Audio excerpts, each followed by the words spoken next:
My topic for this assignment was adolescent literacy. I decided to focus on the topic of book choice and how giving adolescents choice in reading improves literacy. This topic has been of increasing interest to me because I personally connect with the idea that some students are very capable readers. They just simply don't want to read things they are not interested in. This was me growing up and to some extent still is. I feel very passionately that incorporating book choice as much as possible fosters stronger readers, especially during the adolescent years. As teachers and future teachers, how many times have we heard these reasons for not wanting to read? I'm not interested in this book. I don't like reading school books. Reading is for girls. Reading isn't cool. I'm not good at reading. Reading is hard. I know I've heard them all and frankly used most of them growing up. These are just a few of the many reasons we hear from students that they do not want to read. So the big question is, how do we get students to read? I found that the motivation for students to read and write outside of school is threefold. The topic needs to be something they feel is important to communicate about. The topic needs to be something they feel strongly about or are interested in. The reading and writing needs to take place when they want it to. Here are two examples of when and how book choice encouraged non-readers to read. LaShawn hated to read her history book. One day her history teacher gave her an excerpt from another history textbook that contradicted her own. This was interesting. Weren't textbooks supposed to tell the truth? The class decided to try to resolve the controversy, so they explored more about the event through web resources as well as different types of text that included mixed media as well as nonfiction and narrative accounts. It turned out there was no clear resolution, but there was a good deal of evidence for both interpretations, and the ability of print and non-print resources for learning prompted LaShawn to become interested in exploring history. Another example, in the summer, Mario couldn't wait to read for his own pleasure rather than for purposes of learning more about his school subjects. He didn't really like fiction, but loved to read true stories, biographies, memoirs, magazine articles. And he couldn't understand why his sister Rosetta never read. One day he showed her a book about horses he had checked out from the library.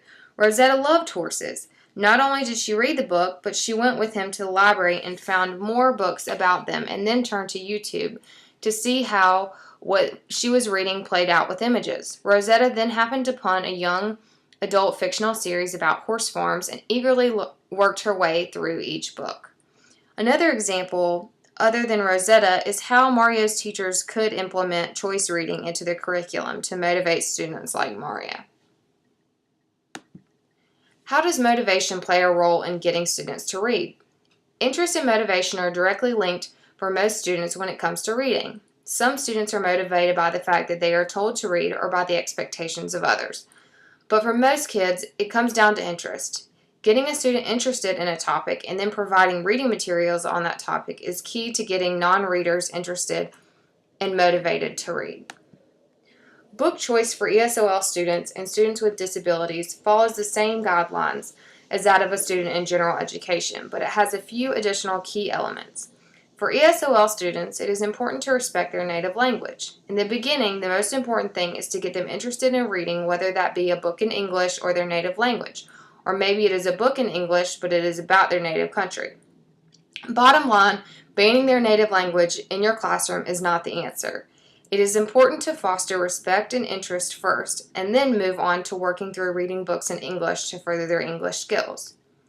For students with disabilities, and well, frankly, for all students, it is important that you push them at their own pace when it comes to reading and reading level. It is just important that they are reading and reading consistently as it is focusing on their reading level. Choice theory supports the idea that allowing students to choose their own book improves literacy in adolescence. Dr. William Glasser pioneered choice theory. Choice theory is centered around the idea that purpose underlies all behavior. It stated that we are always trying to fill 5 basic needs through behavior: the need to survive, to love and belong, to gain power, to be free, and to have fun. It is important as teachers to assess each individual student's motivation and to support them based on that. If a student is driven by the desire to gain power, then allow them the power to dictate what they read and empower them that way. If a student desires to have fun, support them with choices of books that are on topics they find fun, such as soccer, horses, American Girl dolls, etc. Regardless of the motivation, make sure to use it to your advantage as a teacher.